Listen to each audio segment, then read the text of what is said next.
entregando nas mãos do Senhor a nossa pregadora nessa noite. Aleluia. Aleluia. Olha, soberano Deus, eterno e querido Pai, Senhor, nós queremos te agradecer, Pai querido, por este culto, por essa noite maravilhosa, Pai querido, tua presença. Senhor, agora tua filha, tua serva, tua ungida, Pai querido, que vai abençoar a tua palavra, que o Senhor venha usar os lábios dela, Pai querido, na autoridade do teu Espírito, Senhor. Pai querido, que ela venha falar aquilo que nós necessitamos ouvir, não o que nós queremos. Pai querido, usa a tua filha uma vez mais. É o que nós te pedimos e te agradecemos, crendo na nossa vitória. Toda a igreja diz: aplauda, Senhor, para a Padre lá. Glória a Deus, a paz do Senhor, povo de Deus.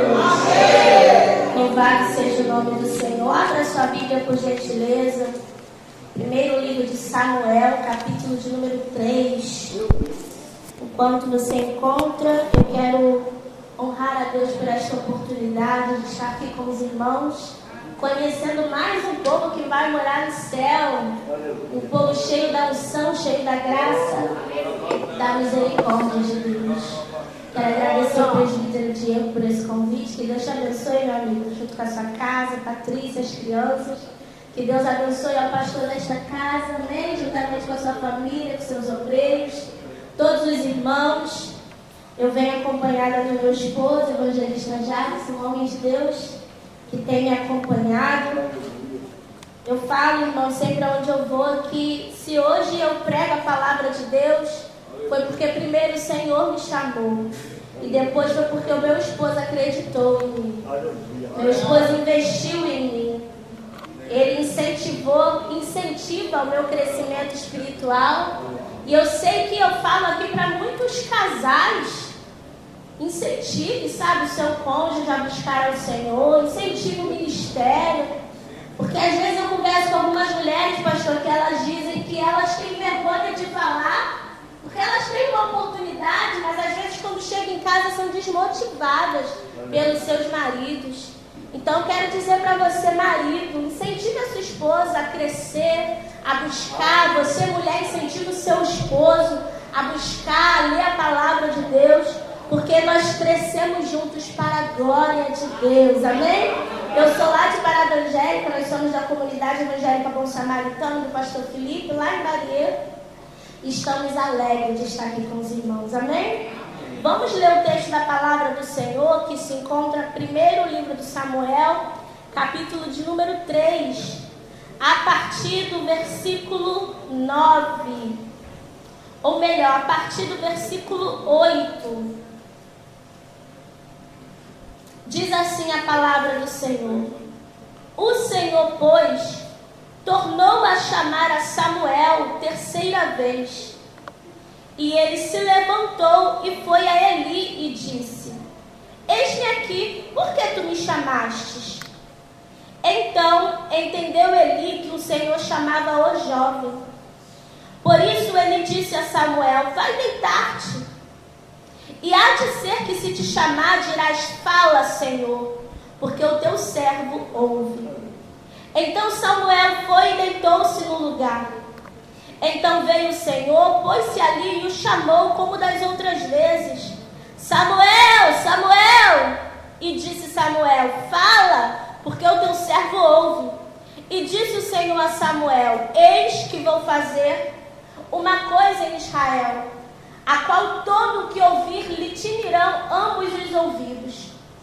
Naquele mesmo dia suscitarei contra Eli tudo quanto tenho falado contra a sua casa. Começarei e acabarei. Porque eu já lhe fiz saber que julgarei a sua casa para sempre pela iniquidade que ele bem conhecia. Porque fazendo-os os seus filhos execráveis, não os repreendeu. Portanto, jurarei à casa de Eli que nunca mais se expiará a sua iniquidade, nem com sacrifício, nem com oferta de manjares. Versículo 15. Samuel ficou deitado até pela manhã. Então abriu as portas da casa do Senhor, porém temia relatar esta visão a Eli. Pode se sentar em nome do Senhor Jesus. Meus irmãos, eu tenho esta palavra para compartilhar com os irmãos acerca da vida de Samuel. A Bíblia conta, irmãos, que Samuel ele foi gerado por milagre. A mãe de Samuel não podia gerar.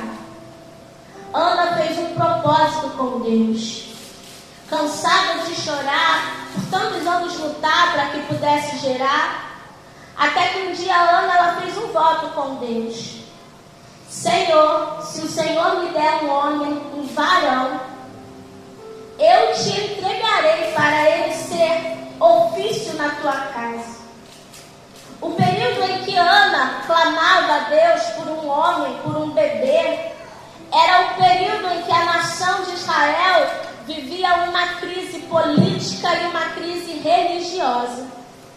Então, o texto nos conta que as visões não eram tão frequentes. A voz de Deus já não estava mais presente no meio do povo. Por quê? Porque o povo se tornara rebelde contra o Senhor. A Bíblia diz que Ana faz esse voto com Deus. Qual voto? Senhor, eu quero um homem. Eu quero um filho, mas eu quero um homem. Ela soube pedir. E era justamente o que Deus precisava para a nação de Israel. O quê? Um homem de Deus. Quando a nossa oração ela se alinha aos propósitos de Deus, o milagre acontece. Quando a nossa oração ela se alinha àquilo que o Senhor está planejando, então a nossa oração é respondida. A Bíblia fala que Ana gerou um menino e ela colocou o nome de Samuel. Só que a Bíblia diz, irmãos, que é melhor não votar do que votar e não cumprir. Então Ana havia feito um combinado com o Senhor. Se o Senhor me der um filho homem, eu o entregarei para servir no templo. A Bíblia conta que o menino desmamou, ou seja, ele terminou o período de amamentação e Ana entregou Samuel ao sacerdote Eli para que ele ajudasse, para que ele o discipulasse, para que ele viesse servir no templo do Senhor. E o texto nos conta, irmãos, que Samuel ele foi crescendo e de ano em ano Ana levava uma túnica nova para ele. Porque a túnica do ano passado já não servia. Por quê? Porque o menino crescia. E assim também devemos ser nós. Nós devemos estar em constante crescimento. Então, de ano em ano, Ana levava a túnica, Ana estava presente. Mas Samuel estava habitando no templo do Senhor. Samuel estava aprendendo o ofício sacerdotal com quem? Com Eli. Samuel estava dia a dia aprendendo como trabalhar na casa do Senhor. Eli estava ali discipulando Samuel. Eli estava ordenando, mostrando como era ter um relacionamento com o Senhor. E como já foi dito, neste tempo as visões não eram frequentes. E o texto nos conta que Eli já estava velho. Eli já estava, muito velho de dias. E Eli ainda estava cego fisicamente. O texto nos conta que a visão dele estava embaçada. Mas ele estava ali ensinando ao Samuel acerca da obra de Deus. Mas o texto nos conta, irmãos, que certa noite Deus decidiu falar com Samuel. O jovem que está dentro do templo, aprendendo sobre o templo do Senhor, Deus decidiu se revelar a Samuel. Ele ouviu uma voz que dizia: Samuel, Samuel! E como ele ainda não tinha intimidade com Deus, como ele ainda estava aprendendo a ouvir a voz de Deus, ele confundiu a voz de Deus com a voz de Eli. Ele pensou que quem estava chamando era o seu senhor Eli. E ele corre até ele e diz: fala, meu senhor. Ele: eu não te chamei. Pela segunda vez Samuel ouve: Samuel, Samuel. E ele vai até Eli e diz: eis-me aqui, Senhor. E ele diz: eu não te chamei. Pela terceira vez Samuel ouve: Samuel, Samuel. E ele vai até Eli mais uma vez e diz: fala, meu Senhor. E ele entende que aquela voz que Samuel estava ouvindo se tratava da voz de Deus. Algumas vezes o Senhor está falando sim. Somos nós que não temos sensibilidades a ouvir a sua voz. Muitas vezes nós escolhemos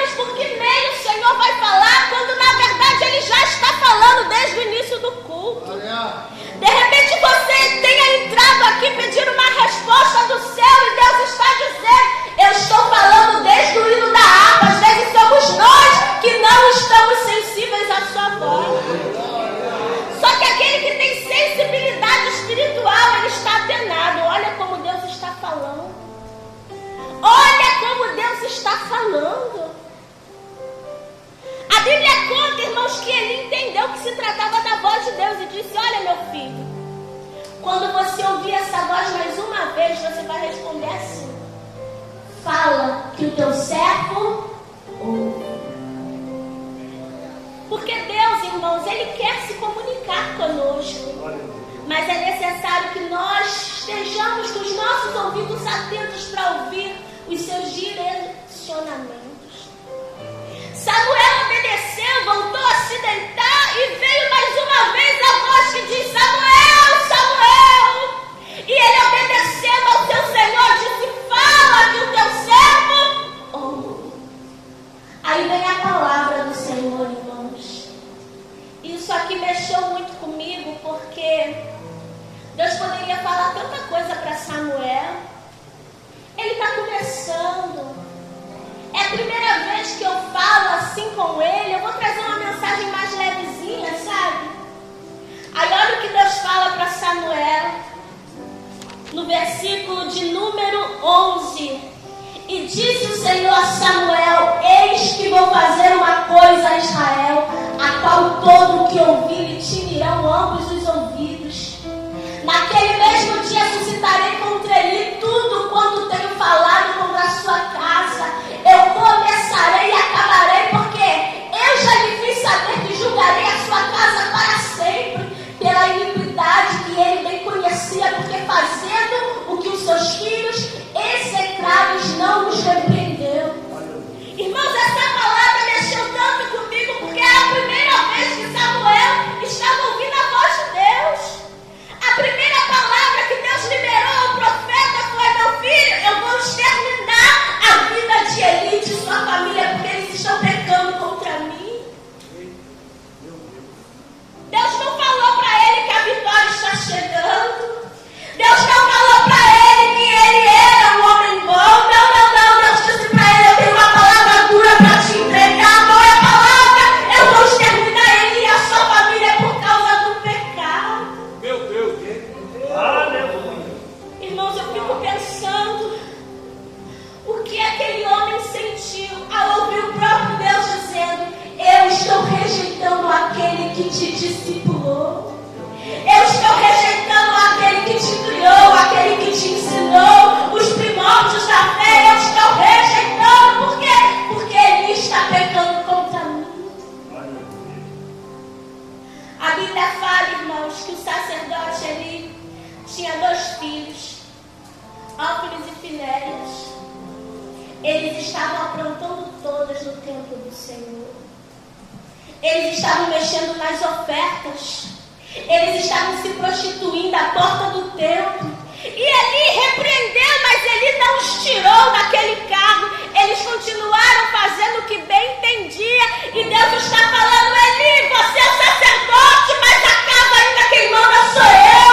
Eli, você é o sacerdote, mas na minha casa não tem bagunça, não tem favoritismo porque é teu parente, não tem favoritismo porque é o teu colega, porque é o teu amigo. Eu quero ordem na minha casa. Aleluia!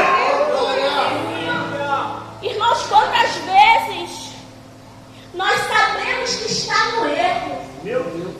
nós sabemos que está no pecado, nós sabemos que está aprontando, mas porque é nosso parente, porque é nosso amigo. Aleluia! Ah, mas eu não vou tirar porque é meu amigo, é meu parente. E Deus está dizendo: Eli, tu pode ser um sacerdote, mas na minha casa quem manda ainda sou eu.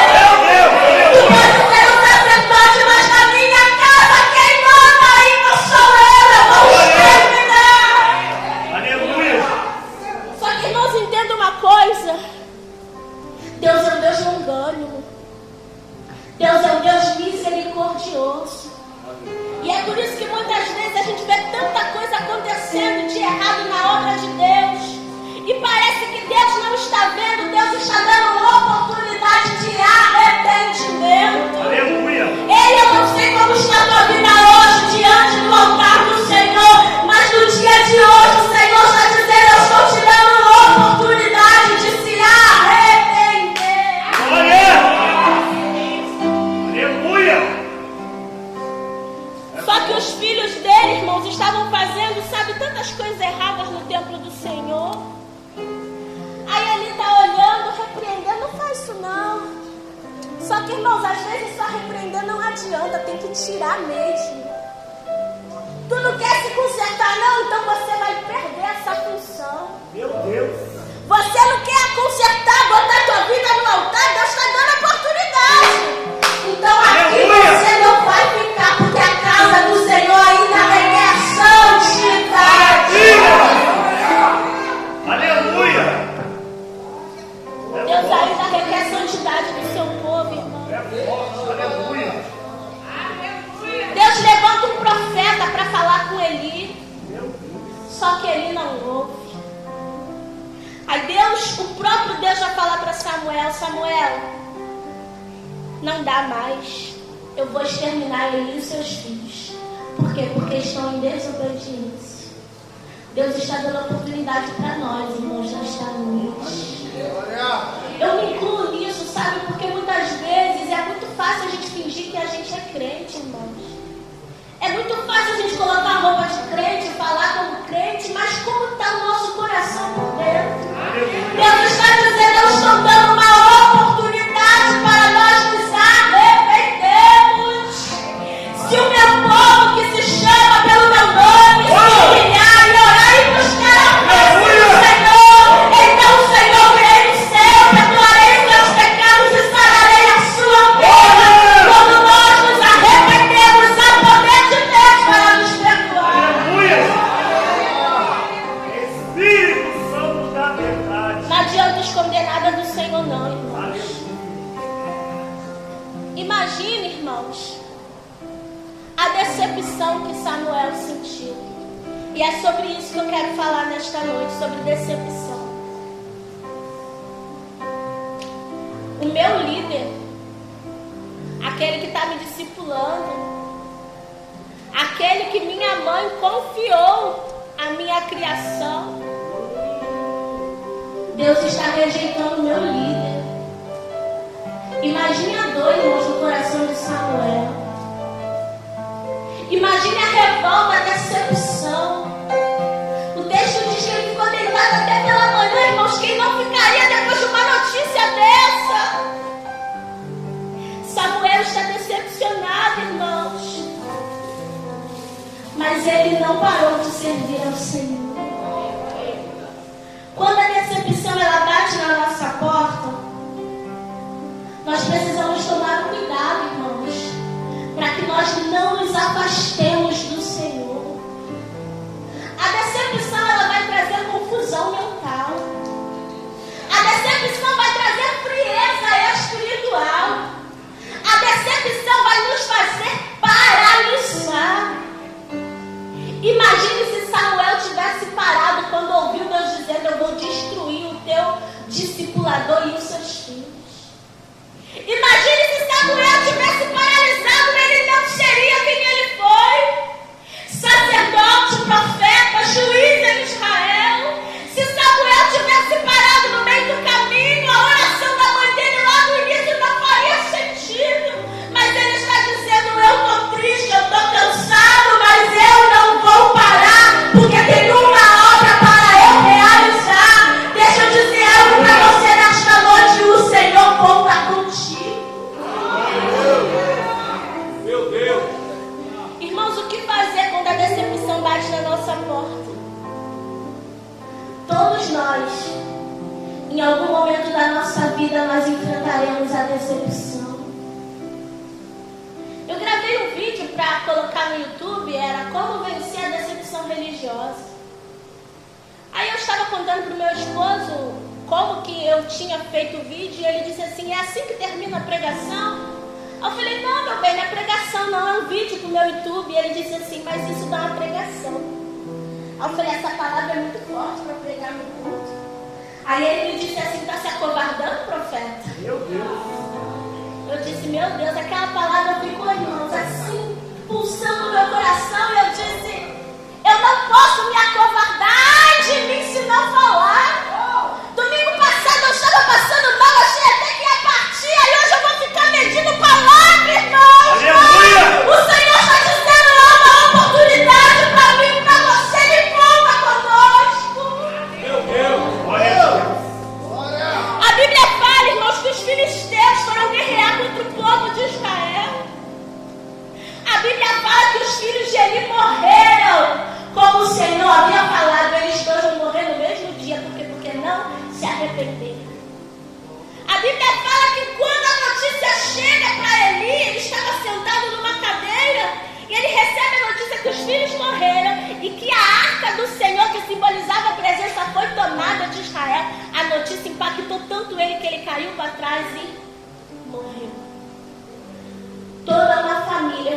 devastada por conta do pecado.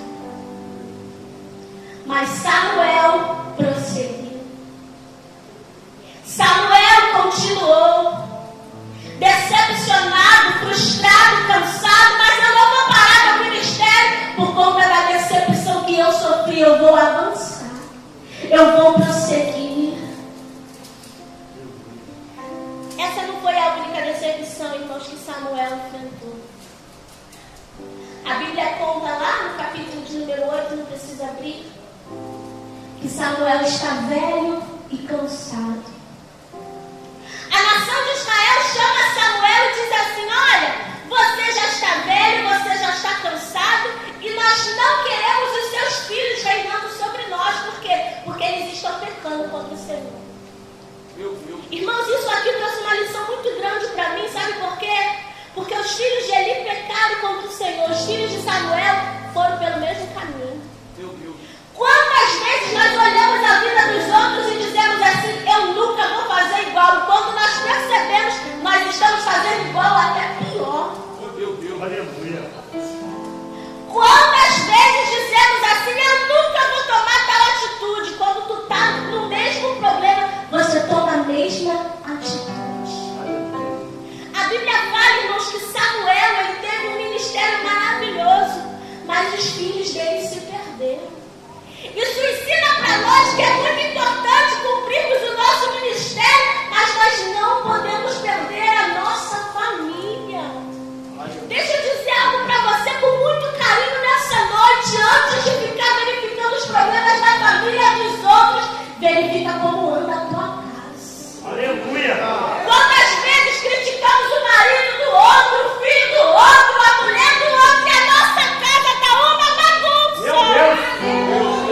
Samuel estava governando sobre Israel, só que a casa dele estava se perdendo. Samuel teve um ministério maravilhoso, mas os filhos se corromperam. Não adianta tu ganhar o mundo todo e tu perder a tua casa. Cuida da tua casa, cuida do teu ministério, não inventa esta hora. Nós não queremos que os teus filhos governem sobre nós. Por quê? Porque eles estão indo pelo mesmo caminho. Mais uma decepção na vida de Samuel. Qual é? Os meus filhos não estão seguindo os meus caminhos. Quantos pais não estão decepcionados com seus filhos? Ensinaram a palavra, trouxeram para a igreja, mas eles se afastaram dos caminhos do Senhor. Quantos filhos não estão decepcionados com seus pais? Os pais que te ensinaram no caminho e agora não querem mais seguir. Mas aí o que você vai fazer? Você vai paralisar? Como diz aquele louvor: se o meu pai não quer, não me pede, eu ir caminhando, eu vou para Canaã. Aleluia. Quem não quer ir comigo, eu caminho sozinho, eu não vou perder minha salvação porque alguém não quer. Samuel está decepcionado mais uma vez com a nação de Israel. A nação que ele amou, que ele cuidou, que ele foi profeta, foi sacerdote, foi juiz. A nação agora simplesmente olha para ele e diz assim: nós queremos um rei. Não queremos mais você não, você já está velho. Irmãos, e quantas vezes as pessoas que nós ajudamos nos desprezam? Você investiu em alguém, você orou por alguém, discipulou alguém, você, sabe, deu seu sangue por alguém, assim, no sentido de você lutar as batalhas, de você guerrear.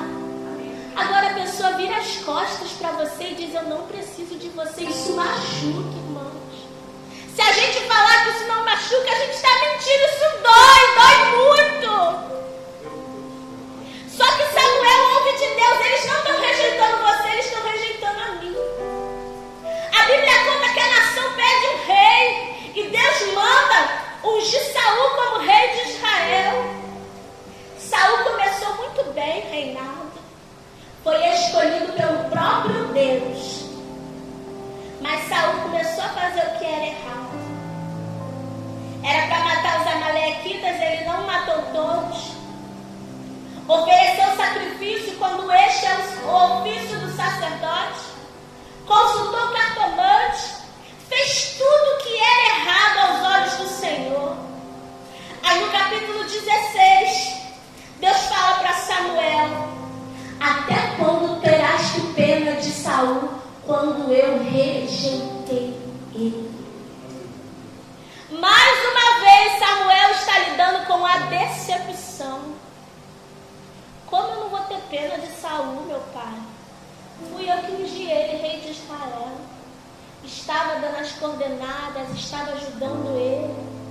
Eu investi, acreditei. Agora o Senhor está falando para mim que ele está sendo rejeitado. Samuel mais uma vez está lidando com a rejeição. Samuel mais uma vez está lidando com a decepção. Irmãos, o que fazer quando a decepção bater a nossa porta?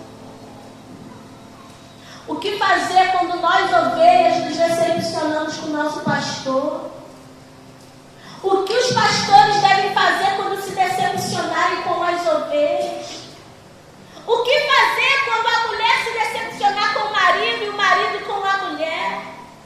O que fazer quando o pai se decepciona com o filho com o pai? A decepção, ela não mata, mas ela machuca muito. E é por conta da decepção que muitos de nós têm se afastado dos caminhos do Senhor. É por conta da decepção que muitos de nós têm se afastado. É por conta da decepção que a cada dia cresce mais e mais o movimento dos desigrejados. É gente que acredita que não precisa congregar. É gente que acredita que dá para ser crente dentro de casa. É gente que diz que não precisa de pastor, que não precisa de igreja. É gente que consegue se sentir muito autossuficiente. O que fazer quando a decepção bater na nossa porta, irmãos? Nós precisamos entender que todos nós seremos decepcionados ao longo da nossa vida. Mas como o exemplo de Samuel, que foi decepcionado desde o início da tua trajetória, mas está velhinho dizendo: eu cumpri o meu chamado, mesmo sangrando, mesmo doendo, eu fui até o fim. Eu sofri, irmãos, uma decepção que me machucou profundamente. Alguém que me discipulou e eu fiquei tão triste, irmãos, com aquela decepção. E eu lembro de certa madrugada eu estava sentada no sofá, orando, falando com Deus, chorando muito, porque a decepção, ela mexe com tudo, irmãos. A gente começa a questionar se Deus não viu. Parece que o que a gente estava vivendo era uma mentira. A gente começa a questionar, sabe, o nosso chamado, a nossa existência, a vida cristã. E eu lembro que eu estava, sabe, falando mesmo com Deus. E a gente precisa falar com Deus quando o nosso coração está machucado. Não tente fingir que está tudo bem quando não está. Não tente esconder as suas dores de Deus, porque Deus sonda o meu e o teu coração e Ele conhece, irmãos. E eu estava ali colocando diante do altar do Senhor a minha tristeza, a minha decepção contra aquela pessoa. E parece que eu disse: meu Deus, agora fica difícil até de acreditar nos outros. Não é assim que a gente fala? Aí eu estava botando diante do altar do Senhor a minha indignação e de repente eu passei a mão na Bíblia do meu esposo que estava em cima do sofá. Deixa aqui, meu bem, só. Essa Bíblia aqui, eu estava em cima do sofá. Meu esposo, ele sai muito cedo para trabalhar, irmãos. Às vezes eu acordo 4 horas da manhã, ele está sentado no sofá lendo a Bíblia. E às vezes a gente fala que não tem tempo para meditar a palavra. E eu passei a mão nessa Bíblia que estava em cima do sofá e eu vi que tinha escrito na parte de trás. E eu vou ler para vocês o que estava escrito e foi a resposta de Deus para mim naquela noite. Na mão direita daquele que estava sentado no trono, eu vi um livro em forma de rolo. Estava escrito dos 2 lados e selado com 7 selos. Eu vi também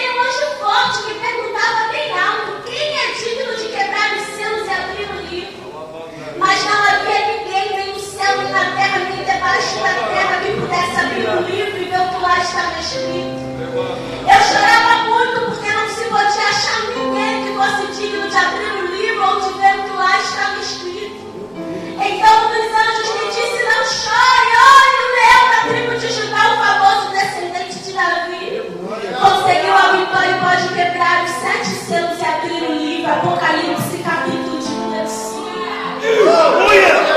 Irmãos, quando eu li esta palavra, o Espírito Santo bradou no meu coração, dizendo: todos aqueles que pregam a palavra vão te decepcionar. Todos aqueles que pastoreiam, que ministram, os pais, os filhos, só tem um que é digno de abrir o livro e desatar o céu. Esse nunca vai te abandonar, esse nunca vai te decepcionar, esse nunca vai entristecer o teu coração. Irmãos, e naquela madrugada eu senti um consolo do Espírito Santo em meu coração. Eu amei a forma que o Espírito tratou comigo, irmãos, porque o Espírito Santo poderia ter falado assim: minha filha, não fica triste não, porque essa pessoa te feriu, mas existem tantas outras boas no mundo. Como eu falo nos meus livros, eu falo assim: irmãos, ainda tem 7.000 joelhos que não se dobraram. Não vamos perder a esperança nas pessoas. Só que o Espírito Santo naquela noite, ele já cortou o mal pela raiz, dizendo: a dor que você está enfrentando, você vai passar outras vezes. Mas todos aqueles que pregam a palavra, eles só são porta-vozes. São falhos, são humanos. Eles vão ferir você. Eles vão maltratar você algumas vezes, eles vão decepcionar você, mas existe um leão da tribo de Judá. João, Deus está chorando, está dizendo: não tem ninguém na terra que é digno de abrir o livro e desatar o céu, mas o anjo está dizendo: não chores, porque o descendente de Davi, o leão da tribo de Judá, ele morreu, mas ao terceiro dia ele ressuscitou, ele é digno de abrir o livro e desatar o céu. Deixa eu dizer algo para você nesta noite. Ele não morreu por você. Saulo não morreu por você. Missionária Paula não morreu por você. O pastor desta igreja, ele pode ser, mas ele não morreu por você. Os obreiros desta casa não morreram por você. Jesus morreu pela vida por você. Você não pode se afastar de Jesus por conta daquilo que pessoas fizeram com você.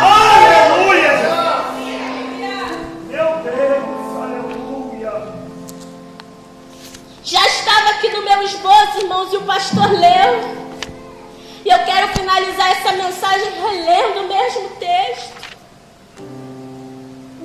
Romanos 8:33. Quem tentará acusação contra os escolhidos de Deus? É Deus quem os justifica. Quem é que os condena? Pois Cristo, quem morreu, ou antes quem ressuscitou dentre os mortos, o qual está à direita de Deus e também intercede por nós. Verso 35. Quem nos separará do amor de Deus? A tribulação, a angústia, a perseguição, a fome, a nudez, o perigo ou a espada? Como está escrito: por amor de ti somos entregues à morte todo dia.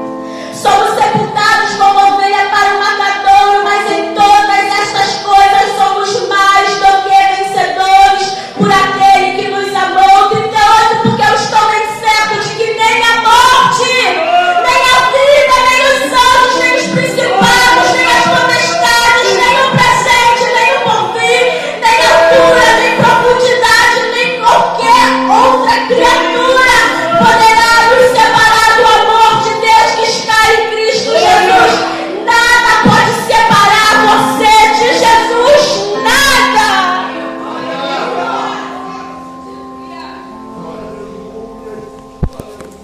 Eu acho interessante quando Paulo fala: nem qualquer outra criatura. Ele fala sobre tantas coisas que podem afastar o crente de Jesus. Mas aí ele amarra dizendo nem qualquer outra criatura, ou seja, eu posso ter esquecido de citar alguma coisa, mas nada é capaz de separar você de Jesus.